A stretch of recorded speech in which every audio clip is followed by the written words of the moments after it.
நீங்கள் பார்த்து கொண்டிருப்பது News21 செய்திகள். தமிழ்நாடு செய்திகளை உடனுக்குடன் தெரிந்து கொள்ள News21 செய்திகளை பாருங்கள்.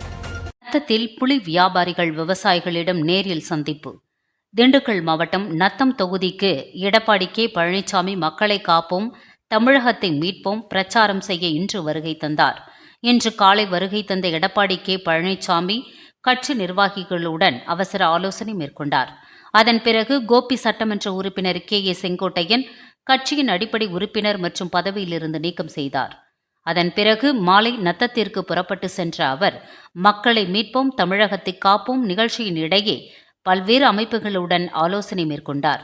அதன் ஒரு பகுதியாக புலி விவசாயம் செய்யும் விவசாயிகளிடமும் புலி வியாபாரம் செய்யும் வியாபாரிகளிடமும் சந்தித்து சிறிது நேரம் உரையாடினார். அப்பொழுது அவர்கள் புலி பதப்படுத்தும் குளிர்சாதன கிடங்கு அமைத்து தர கோரிக்கை விடுத்தனர். இவை அனைத்தையும் கேட்டு அறிந்த எடப்பாடி கே பழனிசாமி அதிமுக ஆட்சி வந்த உடனே விவசாயிகளுக்கு தேவையான கோரிக்கைகளை நிறைவேற்றி தருவதாக உறுதியளித்தார்.